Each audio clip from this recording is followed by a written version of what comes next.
Boa noite para todo mundo, né? Sejam bem-vindos ao Núcleo Espírita Nosso Lar. Nós gostaríamos de deixar claro aqui com relação ao coronavírus, que a gente deixa à vontade, quem quiser usar máscara, quem não quiser, não é obrigatório, né? Nós temos o álcool gel aí na porta, quem quiser usar, tá bem? Fica todo mundo à vontade. Bom, para iniciarmos as nossas atividades essa noite, eu convido o nosso companheiro José Eustáquio para harmonizar o ambiente com uma prece. Boa noite, pessoal. Vamos elevar o nosso pensamento, pedir a proteção, o amparo espiritual, para que nós possamos nos fortalecermos na fé, na certeza da presença do nosso Divino Mestre, nos iluminando, nós possamos dar a nossa contribuição, abrindo a nossa casa mental para assimilarmos as mensagens que nos forem endereçadas nesta noite. Senhor Jesus, temos a certeza de que está presente e é por isso que falamos contigo, porque temos também a certeza de que os nossos mensageiros espirituais têm sempre procurado nos incentivar na continuidade da nossa proposta de trabalho. Abençoa o nosso dia, a nossa palestra de hoje, que o nosso amigo Jorge possa trazer as orientações que precisamos para o nosso crescimento espiritual. Muito obrigado, Senhor. Muito obrigado a todos. Bom, como todos já sabem, as nossas palestras são inspiradas no livro Vinha de Luz.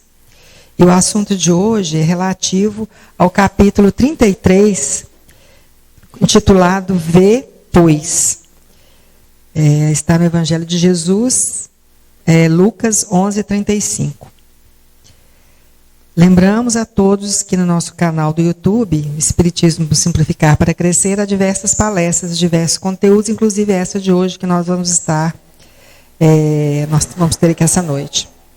E para falar sobre esse tema de hoje, né, Vê, pois, é com muita alegria que nós convidamos o nosso amigo Jorge Gabriel, que além de ser advogado, é palestrante espírita e também grande amigo, colaborador aqui do Núcleo Espírita Nosso Lar.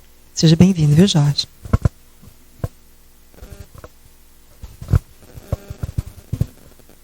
Tomara que não deixe o microfone cair de novo, né?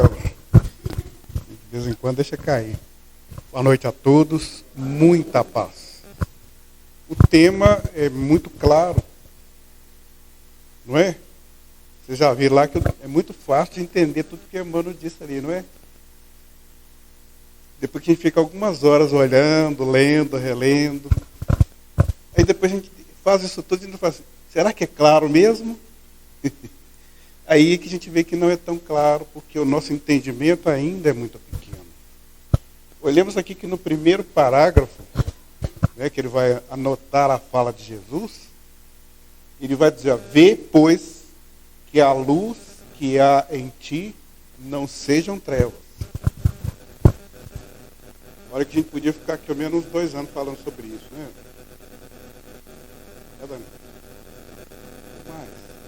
Porque é uma temática que diz respeito exatamente ao que somos. Exatamente como estamos.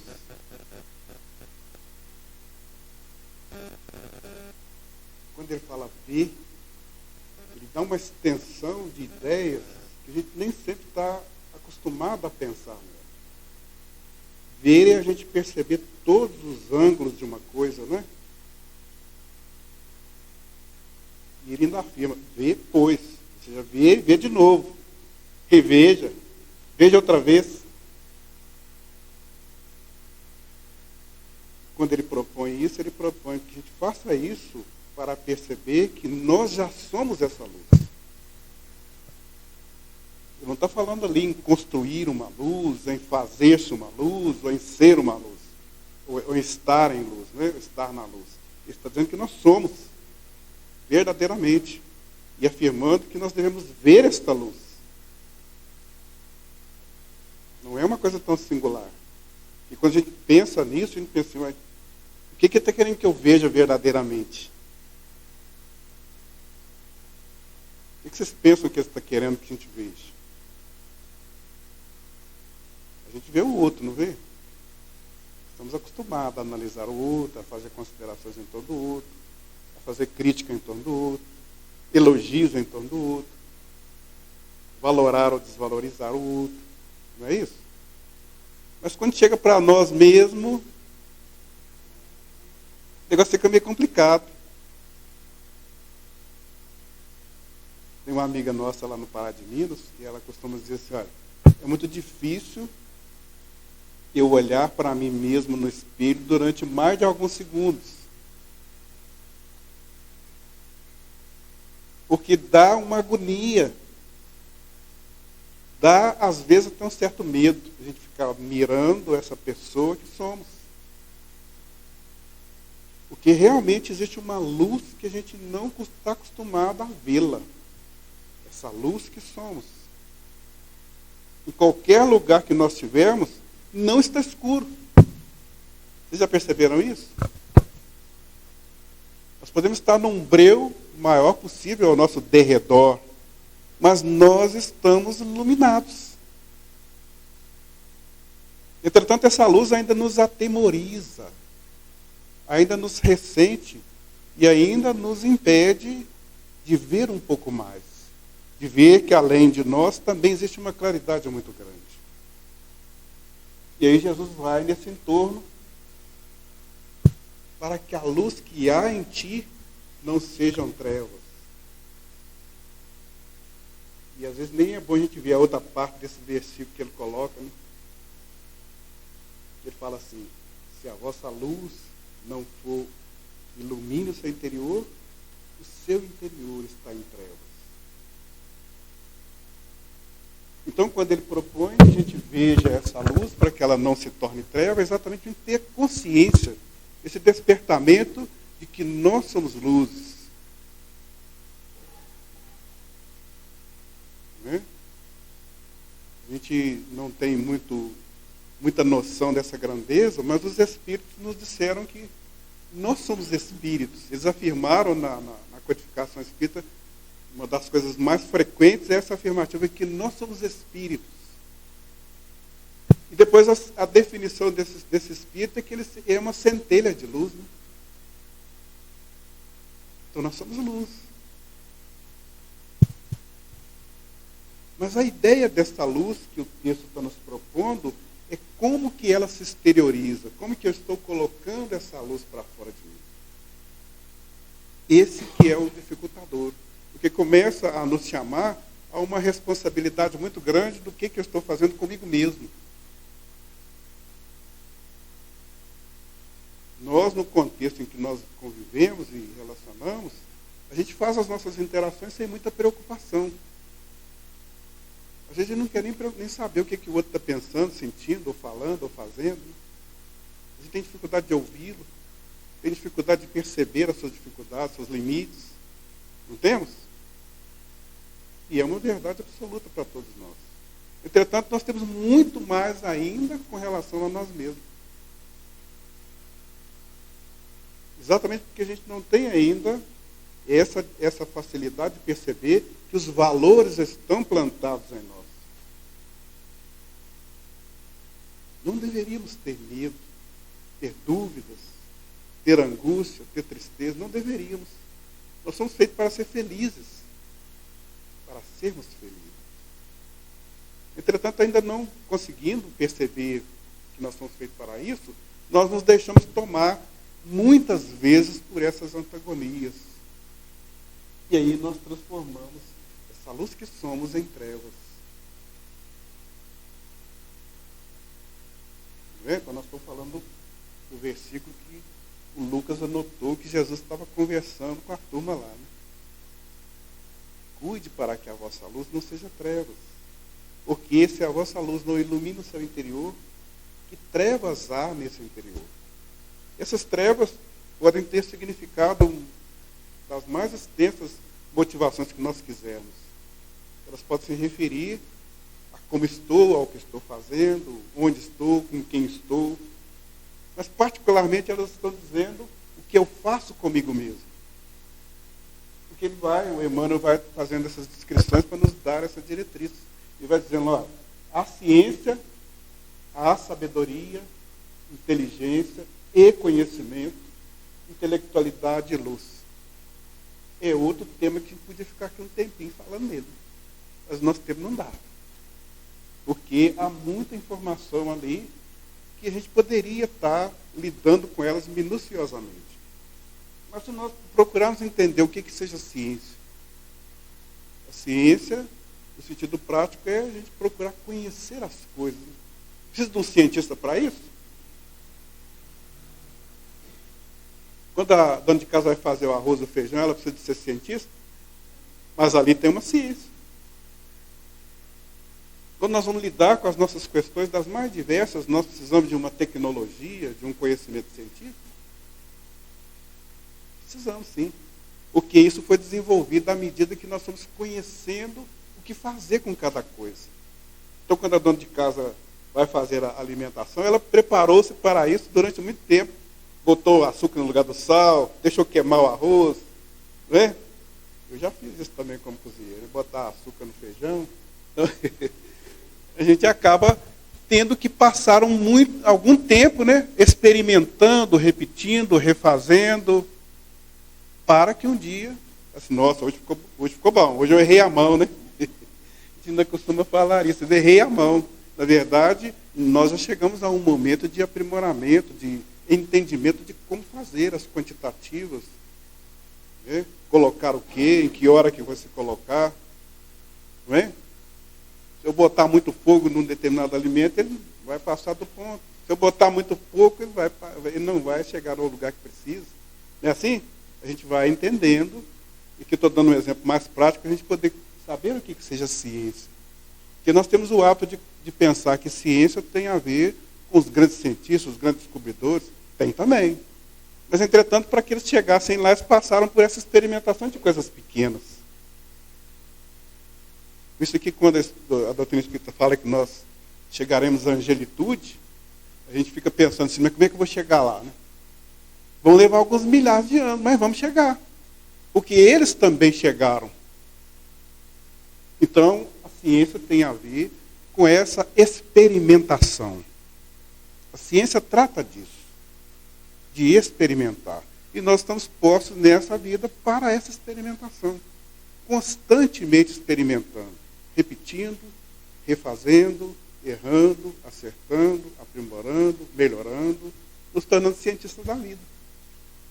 Então, quando nós chegamos ao ponto que estamos hoje, nós já estamos catedráticos nessa condição de ciência. A gente já sabe onde dói, aonde não dói, o que eu preciso fazer para não doer. A gente já sabe disso, não sabe? Ou não? Esse aqui é o problema, né? Esse é um problema sério. Saber aonde dói, o que dói, como dói, o que faz para se resolver essa dor? Estou falando dor no sentido genérico de todas as nossas emoções e sentimentos. Porque emoções é tudo aquilo que eu encontro fora de mim. Eu tenho que embater com o que eu encontro fora de mim, então eu me emociono sempre, né? Então, invariavelmente, eu não sei como vou lidar com uma ou outra situação que eu encontro. E sentimento é aquilo que eu já trago das construções que eu fiz. Então, no sentimento, eu já sou cientista. Porque nas emoções, nos sentimentos que eu trago, eu posso ser uma pessoa rancorosa, magoada, odienta, triste, avarenta. Não posso? E geralmente eu sei disso. Então, no que diz respeito a essa ciência dos sentimentos, eu sei o que sou. Mas eu não sei ainda como sou esse cientista quando eu encontro as emoções, porque elas estão fora do meu alcance, do meu controle. E esse é exatamente o desafio dessa ciência que o Emmanuel está nos chamando para refletir em torno dela. Porque estamos encontrando sempre o nosso contradito, a nossa oposição. Isso que Jesus propõe: reconcilie com o seu adversário enquanto estás a caminho. o adversário quase sempre está dentro de mim. Né? E aí ele vai falar que também há sabedoria. A gente pensa assim, a sabedoria está naqueles que buscaram o conhecimento das coisas, que experimentaram o aprendizado, que foram laborar nas ciências e na filosofia, nas artes, nas religiões. Nós pensamos que sabedoria é tudo isso, né? Entretanto, é isso mesmo. Só que ela vem em facelas muito largas. Para eu saber de mim, ainda falta muito espaço para ser preenchido. Mas hoje eu já sei muitas coisas. Eu sei, por exemplo, que estar na escuridão não é bom. Porque eu perco a noção das minhas referências, do que eu estou acostumado, do que eu estou habituado. Estar em lugares que eu não conheço, com pessoas que eu não conheço, conviver com situações que eu não conheço. É isso que faz trabalhar essa primeira parte da ciência que nós não conhecemos, que são as emoções. Então, o conhecimento, essa sabedoria, é o trabalho dessas emoções que eu encontro fora de mim, com as quais eu tenho que lidar nos conflitos que eu já trago dos meus sentimentos. Só que nós vamos estendendo isso aí, né? Eu falei que a gente vai levar umas 2 horas para falar e já estamos no meio do caminho. Talvez a gente vá pensando nisso e vai pensando que nós estamos ainda nesse processo de formação do eu. Essa luz ainda não se acendeu completamente. Eu lembro um dia desse que eu estava fazendo um estudo numa casa espírita e a luz principal apagou. Aí o dirigente, olha, está vendo a nossa luz como está? Ela não está se fixando. Porque, na verdade, ela está sendo luxuriante ainda. Ela está, às vezes, acesa, sim. Ela está nos trazendo para uma claridade do que somos, de onde estamos, com quem estamos. Mas ela, vez ou outra, se apaga por questões que estão fora desse controle das nossas emotividades. Está aí, nós precisamos de trabalhar essa sabedoria. O que eu sou? Quem eu sou? O que eu posso fazer comigo? Como eu posso lidar com as adversidades que chegam a mim? Porque a gente sempre pensa que o nosso problema está com o outro, né? O outro me fez raiva. Não é assim que fala? O outro me entristeceu, me magoou, me abandonou. Nós fazemos essa análise de critérios sem valores. Porque, na verdade, o outro só nos abandona quando nós nos abandonamos. Só nos faz raiva quando nós nos permitimos que isso seja feito. Só nos deixa em desequilíbrio quando nós nos entregamos a isso. Ontem mesmo no estudo do Evangelho, nós estávamos conversando e o pessoal, olha, como é que alguém mata o outro, tem coragem de matar o outro? A gente tem essa coragem ainda, porque falta para nós esse discernimento de saber que o mal pode estar sob nosso controle ou não. Essa sabedoria. E essa sabedoria não vai nos levar a afirmar o senso das emoções que nós carregamos ou que encontramos no nosso caminho, para fixar o sentimento que já trazemos em nós. É por isso que os Espíritos informam que não é possível resolver tudo numa só encarnação. É muito pouco tempo. A gente precisa de elaborar nesse tempo. E Emmanuel vai falando aí da inteligência. A inteligência é uma construção maquinal, é repetição, repetição, repetição, repetição.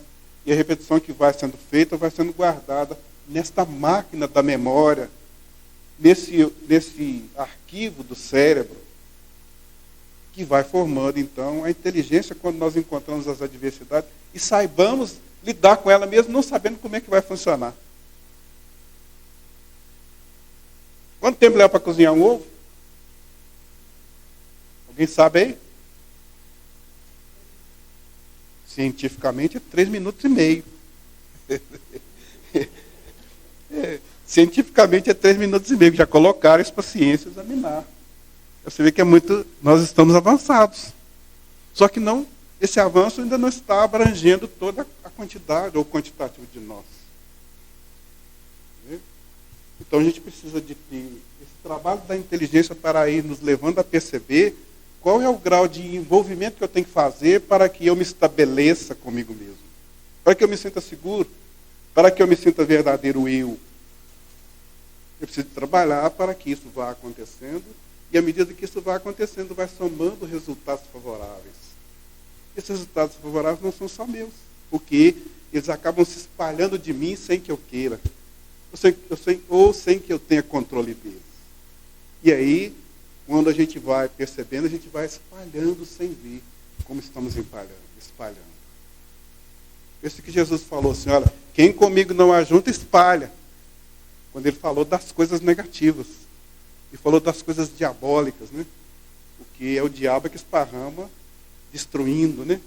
Então, quem comigo não ajunta, espalha. No sentido negativo. Entretanto, no sentido positivo, se com ele nós não nos ajuntarmos, nós não perceberemos os valores que trazemos. Quando ele traz a tônica do nosso senso, ele vai nos dizer, ame, ore, perdoa, reconcilie. Não é? Ele vai dizendo todo um projeto de trabalho dessa inteligência, que vai se somar àquele que eu vou conhecendo na jornada que eu faço, porque nessa soma de conhecimentos, eu vou fazendo com que essa inteligência saia e extravase de mim, para benefício meu e para benefício de todo o meu entorno.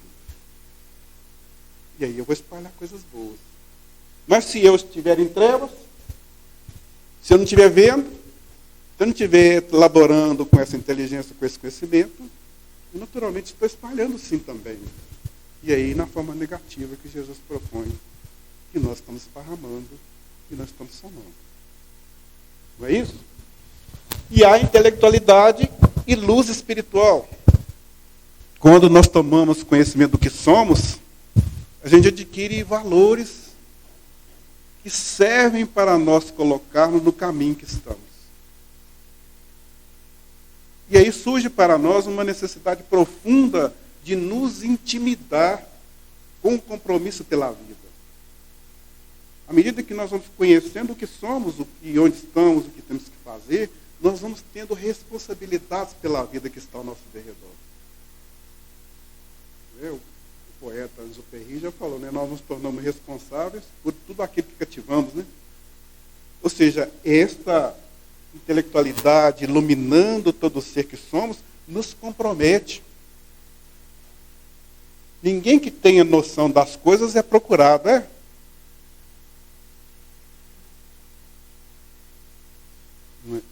É meio complicado a gente pensar nisso, mas é verdade. Se não se tiver noção das coisas, para que nós estamos servindo para os outros? É uma verdade absoluta. Mas à medida que tenhamos um mínimo de conhecimento, se eu souber bater um prego na madeira, já estou servindo. Se eu souber olhar para o outro com carinho, já estou servindo. Se eu tiver uma palavra amiga, já estou servindo. Se eu tiver uma mão que ampare, já estou servindo. Então a gente pensa em coisas muito volumosas para a nossa libertação. Entretanto, muito poucas coisas bastam. Se eu não me estiver muito enganado, questão 703 do Livro dos Espíritos, Kardec pergunta para os benfeitores, nós precisamos de grandes esforços para nos melhorar? Eles vão responder, não, bastam pequenos esforços. Bastam pequenos esforços, que está nessa pauta do conhecimento e da intelectualidade. À medida que eu entendo as coisas, eu posso colocar essas coisas para funcionar. É só que a gente coloca num momento, no outro a gente esquece. Essas pequenas coisas têm que ser feitas com permanência, com consistência e com constância. Não é possível que eu faça bem hoje e esqueça de fazê-lo amanhã. Porque eu não terei feito bem de hoje também. Estará faltoso. Quantas vezes a gente encontra, mas você sumiu, você não foi ali, você não fez aquilo, não é isso? O que ficou faltando é essa constância de fazer as pequenas coisas. As pequenas coisas estão no nosso senso de emoções.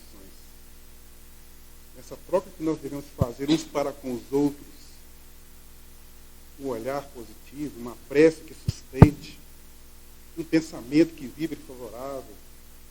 São coisas pequenas. Não precisamos de grandes esforços para isso. Mas nós achamos que precisamos de ganhar na loteria para poder atender às necessidades do outro. Precisamos de ter recursos imemoráveis para poder estar bem. Não é verdade? E aí acaba que essa intelectualização desse conhecimento, esse valores ficam menores.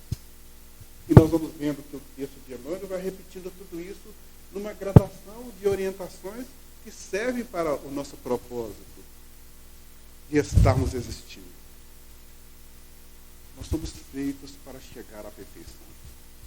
Entretanto, para chegar à perfeição, é preciso que se caminhe à busca disso. Nós somos luz, mas se nós não a fazemos brilhar, ela se apaga. Ou ela não se expressa. Que apagar, na verdade, não se apaga, mas ela não se expressa. Uma vez que para ela se expressar, eu preciso de dar valor a ela. Eu preciso saber que eu a estou carregando, que eu a sou. Vê, pois. E quando Emmanuel coloca os títulos, ele é categórico. Ele nos manda ver. Desculpa aí, pessoal. Nos manda ver, e ver significa que nós saibamos de todo o entorno da coisa. E ainda reafirma, vê, pois, repetidamente, como Jesus o fez, para que nós tenhamos esta noção de valor que estamos carregando, que somos, que já está construída ao longo das muitas encarnações que todos nós fizemos. Aí a gente pergunta, por que eu estou sofrendo? Por que está acontecendo isso comigo? Por que foi assim? Por que não foi assim? Não é assim? E a pergunta fica sem resposta para nós mesmos, exatamente porque falta esta noção de valor. Nós somos carne e espírito. Na carne, nós experimentamos as dificuldades dos limites que a carne impõe. Mas, enquanto espírito, nós não temos limite algum. Se nós tivermos a clareza dessas ideias, a gente vai deixar prevalecer o espírito que somos. Não é não? Mas se a gente deixar prevalecer a carne gosta do prazer, gosta da satisfação, gosta dos resultados, gosta da acomodação. Não é não? Estou falando comigo, não estou falando com vocês não, vocês estão só me ouvindo. Porque, na verdade, nós queremos mais conforto, mais satisfação, mais e mais. Enquanto que, se nós não fizermos o trabalho de colocar esse mais e mais em benefício do nosso entorno, efetivamente nós nos tornamos egoístas, ou mais egoístas. Kardec, ao perguntar aos benfeitores qual é o maior mal da humanidade, ou até mesmo qual é o maior mal dos espíritos que somos, eles vão responder com muita clareza: o egoísmo, que toma conta de nós enquanto nós nos ajustamos naquilo que só nos interessa. Os tempos que estamos vivendo hoje estão nos mostrando isso com muita franqueza. Cada qual cuidando de si, se fechando em si, e esquecendo que ao entorno de nós está acontecendo tudo. A gente falava aí da pandemia, né, que fez com que nós nos entronizássemos no nosso cantinho, mas lá no nosso cantinho tem os irmãos, a família, os pais, os maridos, os esposos, os filhos. E acaba que nós, mesmo nos cantinhos, ficamos na individualidade. E hoje estamos tendo dificuldade de sair dos cantinhos. Quantos ainda estão temerosos de sair de casa para poder enfrentar a realidade do dia a dia e não se encorajam para fazer isso, senão depois de muito custo? Porque estão temerosos de se expor. A luz. A gente não está se vendo. Quando nós apagamos a luz, a gente não se vê. E não nos vendo, naturalmente, ninguém mais precisa ver. Não? Quando eu não quero me ver, eu quero que alguém me veja? Não, eu não quero, porque eu me coloquei numa condição muito negativa. Por isso que nós temos dificuldade, quando a gente adoece, né, de dizer, de contar para as pessoas que a gente está doente. A A gente lamenta, né? Estou doente, estou doente. A gente tem dificuldade de revelar a verdadeira doença. E muitas vezes está nessa falta de se expor, de se impor, de se apresentar, de deixar com que essa luz que nós temos que ver seja vista por nós mesmos. A gente se sente fracassado quando adoece. Né? Até na psicologia tem um tratado a respeito disso, né, Zé? Que quando a gente adoece, a gente está num estado de fraqueza, de menor valor, ou de menor valia. E aí a gente teme isso, é natural que a gente tema isso. Por isso que é preciso que a gente tenha essa coragem de entender que a nossa luz brilha enquanto ela estiver posta para fora de nós. E mesmo diante das adversidades, se nós a recolhermos, nós estamos apenas limitando a nossa potencialidade, não resolvendo o problema. Então é preciso que tenhamos essa coragem de fazer essa proposta do raciocínio que Emmanuel nos impõe trabalhar. Nós precisamos de interpretar o que somos, de avaliar com segurança, de racionalizar o que trazemos conosco. Jesus, quando disse que nós somos deuses, ele disse que nós somos deuses nessa potencialidade. Tem tudo em nós. Nós estamos carregando tudo de bom. Deus nos fez bom. Olha lá no livro da Gênesis, né? Quando fala da criação, né? Quando Deus cria todas as coisas, criou tudo bom. E o homem mais ainda. Porque ele colocou o homem para reinar sobre toda a natureza que estava ao redor dele. E ainda depois, para poder compensar ainda as limitações que a gente estava carregando, ele falou, não é bom que o homem fique sozinho, vamos arrumar uma companheira para ele. E arrumou a mulher. Não é verdade? Então, nós estamos carregando tudo, todos os valores que nós possamos imaginar que exista no universo. Nós somos seres do universo. Carregando todos esses valores, só nós podemos trabalhar com eles. Se eu não quiser lidar com eles, eles não vão me servir. Eu posso ter a ciência. Eu sei fazer muitas coisas. Mas se eu não fizer nada, essa ciência não me serve. Eu posso ter sabedoria, compreendendo todas as coisas que ocorrem ao meu derredor e comigo mesmo. Mas se eu não laborar em torno disso, essa sabedoria não tem fundamento. Ela não se sustenta sozinha. A sabedoria só serve quando ela é trabalhada por si mesma, consigo mesmo, por aquele que a carrega. Se eu não tiver o trabalho da inteligência para me favorecer, buscando mais entendimento, mais compreensão, mais conhecimento, mais valores, eu não concluo esse colorário dessa primeira frase de Emmanuel. Eu não consigo chegar à inteligência e conhecimento, à intelectualidade e à luz, se isso tudo não for elaborado comigo. Nada disso acontece sozinho. Está tudo nas minhas mãos. Uma pequena parábola nos faz lembrar disso. Havia um sábio numa aldeia, e ele era muito procurado para resolver as questões dos aldeões. E, num certo momento, a juventude começou a persegui-lo. Nós vamos colocar esse velho em contradição. Vamos derrubá-lo. Vamos enganá-lo. E, um certo dia, eles resolveram, pensaram e elaboraram uma solução. Agora nós só temos a solução, nós vamos pegar ele num flagrante. Nós vamos pegar um pássaro e vamos escondê-lo. E vamos perguntar para ele se o pássaro está vivo ou está morto. Se ele falar que está vivo, nós esprememos o bichinho. Se ele falar que está morto, nós soltamos o bichinho.